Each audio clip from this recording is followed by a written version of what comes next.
قل رب اما ترینی ما یوعدون، اے نبی اب خطاب حضور سے ہے، اللہ سے دعا کرو، رب اما ترینی، اے اللہ اگر تو مجھے دکھائی دے، میری ہی نگاہوں کے سامنے وہ عذاب آ جائے جس کا کہ تو وعدہ کر رہا ہے ان سے، جو ان سے وعدہ کیا جا رہا ہے، رب فلا تجعلنی فی القوم الظالمین، تو پروردگار پھر مجھے اس ظالم قوموں کے، اس ظالم لوگوں کے ساتھ شامل نہ کیجو۔ یہاں وہ آیت ذہن میں رکھی ہے سورہ انفال میں جو ہم پڑھ چکے ہیں، واتقوا فتنة لا تصیبن الذین ظلموا منکم خاصہ، ڈرو اس عذاب سے، اس پکڑ سے، جب آئے گی تو صرف گناہگاروں کو نہیں پکڑے گی۔ تو گویا کہ ہر شخص کو یہ دعا کرتے رہنی چاہیے، اگر آپ کوئی خیر کے لیے کوئی کوشاں ہیں، کمر کسی ہوئی ہے، کوئی کام کر رہے ہیں کہ اس ملک کے رہنے والوں کو یاد آ جائے، ہوش آ جائے کس لیے ملک بنایا تھا، یہ پھر ادھر ہی اس طرف رخ کر لیں، جو بھی محنت کر رہے ہو، اور اس کا ڈر بھی ہے کہ اگر ہمیں تاخیر ہو گئی، پتہ نہیں یہ مہلت کب ختم ہو جائے اللہ کی طرف سے جو ہمیں دی گئی ہے، کب عذاب الہی کا دوسرا کوڑا، پہلا کوڑا برسا تھا سن 71 میں، کیا ہوا تھا، ایسا ہی کوئی کوڑا پھر برس سکتا ہے۔ یہ چیزیں سب کی سب محفوظ نہیں ہے، کوئی اللہ کی طرف سے لکھی ہو گارنٹی نہیں ہے کہ یہاں ایسی کوئی بات نہیں ہوگی، اے اللہ ہمیں اس میں شامل نہ کیجو، لیکن اس میں شامل نہیں ہونا ہے تو یہ کہ اپنا تن مندل لگا دیجئے اس قوم کو صحیح راستے پر لانے کے لیے، تب اللہ تعالیٰ نے بچانے کا وعدہ کیا ہے۔ قل رب اما ترینی ما یوعدون رب لا تجعلنی فی القوم فلا تجعلنی فی القوم الظالمین وإنا علی نریک ما نعدہم لقادرون، اور یقیناً اے نبی ہم اس پر قادر ہیں کہ جس چیز کا ہم ان سے وعدہ کر رہے ہیں وہ آپ کی نگاہوں کے سامنے لے آئیں۔ ادفع باللتی ہی احسن السیئہ، اے نبی آپ تو اچھی بات کے ذریعے سے بری بات کا مقابلہ کرتے رہیے، ان کی طرف سے جو باتیں آ رہی ہیں، گالی آئے تبھی آپ دعا دیں، وہ آپ کو اور جس طریقے سے چاہیں برا بھلا کہیں، آپ انہیں اللہ کی طرف بلاتے ہی رہیں، آپ کا جو ہو رہا معاملہ چاہیے ادفع باللتی ہی احسن السیئہ، اس طریقے سے جو سب سے عمدہ ہو، اعلیٰ ہو، آپ برائیوں کو دور کیجئے اس کے ذریعے سے۔ نحن اعلم بما یصفون، جو کچھ یہ کہہ رہے ہیں ہم خوب جانتے ہیں۔ وَقُلْ رَبِّ أَعُوذُ بِكَ مِنْ ہَمَزَاتِ الشَّيَاطِينِ، اور کہیے اے رب میں تیری پناہ میں آتا ہوں کہ شیطانوں کی چھوت مجھے لگے، وَأَعُوذُ بِكَ رَبِّ أَن يَحْضُرُونِ، اور پروردگار میں تیری پناہ طلب کرتا ہوں اس سے کہ وہ میرے پاس آئیں۔ یعنی شیطانوں کی چھوت لگنے سے مراد جو سورہ اعراف میں ہم نے پڑھا تھا، کبھی ایک داعی کو بھی غصہ آ جاتا ہے، یہ بھی گویا کہ شیطان کی چھوت ہے۔ حتیٰ اذا جاء احدهم الموت، یہاں تک کہ جب ان میں سے کسی کی موت آن کھڑی ہوگی، قال رب ارجعون، تو کہے گا پروردگار ذرا مجھے واپس بھیج دے، دنیا کی طرف دوبارہ بھیج دے، لعلی اعمل صالحا فیما ترکت، کلا، شاید کہ جو کچھ میں چھوڑ کر آیا ہوں مال و اسباب، میں اس میں اب کام کروں، اچھے نیک کام کروں، سارا تیری راہ میں دے دوں گا، سب صدقہ کر دوں گا، مجھے ذرا سے ایک مرتبہ واپس کر دے، کلا، ہرگز نہیں، انہا کلمۃ هو قائلھا، یہ ایک بات ہے جو یہ کہہ رہا ہے، وَمِن وَرَائِهِمْ بَرْزَخٌ إِلَىٰ يَوْمِ يُبْعَثُونَ، اب تو ان کے پیچھے وہ برزخ کا دور ہے، اس دن تک کے لیے جس دن یہ اٹھائے جائیں گے، موت کے بعد بعث بعد الموت تک برزخ ہے۔ فَإِذَا نُفِخَ فِي الصُّورِ، جب سور میں پھونک ماری جائے گی، فَلَا أَنْسَابَ بَيْنَهُمْ، یہ سارے نسبی تعلقات ختم ہو جائیں گے، یومئذ، اس دن، ولا یتساءلون، اور کوئی ایک دوسرے کا پرسان حال نہیں ہوگا، کوئی ایک دوسرے سے پوچھے گا نہیں، نفسی نفسی کا عالم ہوگا۔ یوم یفر المرء من اخیہ وامہ وابیہ وصاحبتہ وبنیہ لکل امرئ منہم یومئذ شأن یغنیہ، فمن ثقلت موازینہ فاولئک هم المفلحون، تو جن کے نیک اعمال کے پلڑے جو ہیں بھاری ہوں گے وہ فلاح پانے والے ہوں گے، وہ ہوں گے در حقیقت کہ جنہوں نے واقعتاً اپنی شخصیت کو سنوارا تھا، بنایا تھا، اپنی خودی کی اور اپنی سیرت کی تعمیر کی تھی۔ ومن خفت موازینہ، اور جس کے وہ نیکی کے پلڑے ہلکے ہوں گے، فاولئک الذین خسروا انفسہم، تو یہ وہ لوگ ہوں گے جنہوں نے خود اپنے آپ کو ہلاک کیا، فی جہنم خالدون، اور وہ رہیں گے جہنم میں ہمیشہ ہمیش، تلفح وجوہہم النار، آگ ان کے چہروں کو جھلس رہی ہوگی، وہم فیہا کالہون، اور ان کے حلیے بگڑ رہے ہوں گے، چہرے بگڑ رہے ہوں گے۔ الم تکن آیاتی تتلیٰ علیکم، کہا جائے گا کیا میری آیات تمہیں پڑھ کر سنائی نہیں گئی تھی، فکنتم بہا تکذبون، تو تم ان کو جھٹلاتے رہے۔ قالوا ربنا غلبت علینا شقوتنا، پروردگار وہ کہیں گے ہم پر ہماری کم بختی جو ہے وہ ہم پر غالب آ گئی۔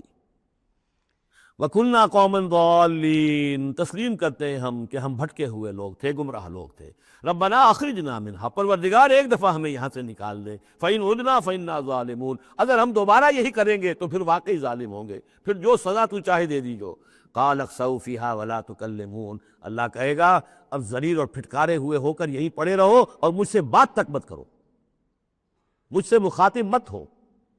انہو کان فریق من عبادی یقولون، یقیناً میرے بندوں میں سے کچھ لوگ وہ بھی تھے جو کہا کرتے تھے ربنا آمنا فاغفر لنا وارحمنا وانت خیر الراحمین، پروردگار ہم ایمان لائے پس ہمیں بخش دے، ہم پر رحم فرما اور تو بہترین رحم فرمانے والا ہے تمام رحم کرنے والوں میں۔ فاتخذتموہم سخریہ،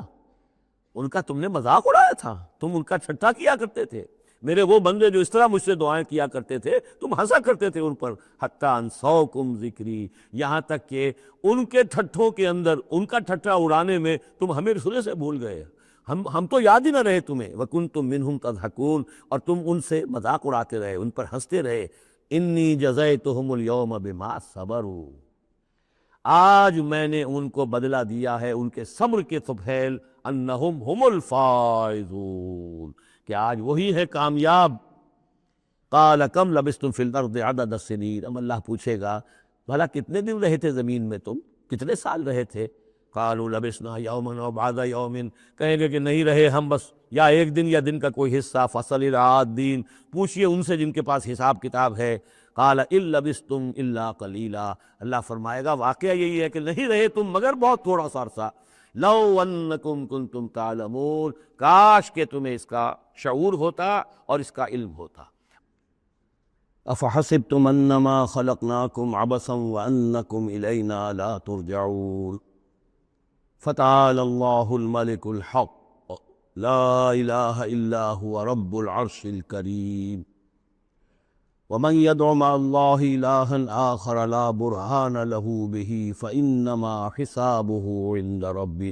إنه لا يفلح الكافرون، وقل رب اغفر وارحم وأنت خير الراحمين، صدق الله العظيم۔ رب اشرح لی صدری ویسر لی امری واحلل عقدۃ من لسانی یفقہوا قولی۔ سورہ مومنون کی جو آخری 4 آیات ہیں بہت جامع ہیں، بہت پرجلال ہیں۔ افحسبتم انما خلقناکم عبثا وانکم الینا لا ترجعون، کیا تم نے یہ سمجھا تھا کہ ہم نے تمہیں بیکار پیدا کیا تھا، بے مقصد پیدا کیا تھا، اور یہ کہ تم ہماری طرف لوٹائے نہیں جاؤ گے؟ یعنی یہ کہ در حقیقت اگر آخرت کا تصور موجود نہ ہو تو تخلیق انسانی کا مقصد کو سمجھ میں نہیں آتا۔ عام حیوانات کی طرح انسان ہوتا تو بات ٹھیک تھی، لیکن انسان عام حیوان نہیں ہے، اس میں خاص طور پر جو نیکی اور بدی کا امتیاز وضعیت کیا گیا ہے، اس کے اندر جو ایک مورل سینس ہے، اخلاقی حس ہے،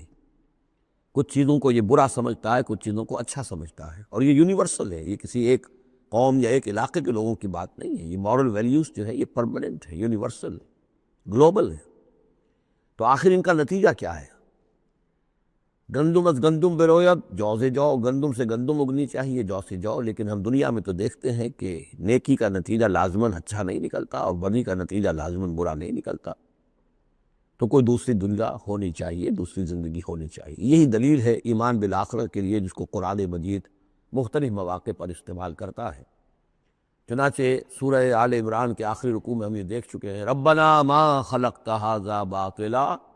سبحانک فقنا عذاب النار، گویا کہ وہی بات یہاں ہے۔ اور اگر اسے اس پچھلے سلسلہ کلام سے علیحدہ سمجھے تو ترجمہ ہوگا کیا تم نے یہ سمجھا ہے؟ یہ گویا کہ اب مجھ سے اور آپ سے اللہ تعالیٰ مخاطب ہیں،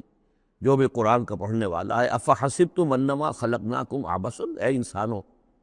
کیا تم نے یہ سمجھا ہے کہ ہم نے تمہیں بیکار بے مقصد پیدا کیا ہے؟ وانکم الینا لا ترجعون، اور تم ہماری طرف لوٹائے نہیں جاؤ گے۔ فتعالی اللہ الملک الحق، تو بہت بلند و بالا ہے بادشاہ جو سچا بادشاہ ہے، الملک ہے۔ ظاہر بات ہے کہ کوئی بادشاہ دنیا میں ایسا نہیں ہو سکتا کہ جو اپنے غداروں کو سزا نہ دے، وفاداروں کو خلعتیں نہ دے، جاگیریں نہ دے، انعامات نہ دے۔ دنیا کا نظام چل نہیں سکتا جزا و سزا کے بغیر۔ تو وہ الملک القدوس الملک الحق کیسے ممکن ہے کہ وہ اپنے جانثاروں، وفاداروں، تابع داروں، ان کو کوئی اجر و ثواب نہ دے، ان کی کوئی قدر افزائی نہ کرے، ان کی جو جانثاریاں ہیں ان کا انہیں کوئی صلہ نہ دے، اور جو ان کے غدار تھے، اس کے باغی تھے، انہیں کوئی سزا نہ دے؟ کیسے ممکن ہے؟ وہ تو بادشاہ ہے، بہت بلند و بالا، اور بادشاہ برحق ہے۔ لا الہ الا ہو، اس کے سوا کوئی معبود نہیں۔ رب العرش الکریم، وہ بہت عزت والے عرش کا مالک ہے۔ وَمَن يَدْعُ مَعَ اللَّهِ إِلَٰهًا آخر، اور جو کوئی بھی پکارے گا اللہ کے ساتھ کسی اور الہ کو، یعنی اللہ کے ساتھ پکارنا ہے، اللہ کو بھی پکار رہا ہے، کسی اور کو بھی پکار رہا ہے، لا برہان لہ بہ، اس کے لیے اس کے حق میں اس کے تائید میں کوئی برہان، کوئی دلیل موجود نہیں ہے۔ فإنما حسابہ عند ربہ، تو اس کا حساب جو ہے اس کے رب کے پاس ہے، اللہ تعالیٰ اس سے حساب لے لے گا۔ انہ لا یفلح الکافرون، اس میں کوئی شک نہیں ہے کہ ایسے کافر فلاح نہیں پائیں گے۔ وَقُلْ رَبِّ اغْفِرْ وَارْحَمْ وَأَنْتَ خَيْرُ الرَّاحِمِينَ، اور دعا کرو کہ پروردگار ہمیں معاف فرما، ہمیں بخش دے اور ہم پر رحم فرما، اور یقیناً تو تمام رحم کرنے والوں میں سب سے بہتر رحم کرنے والا ہے۔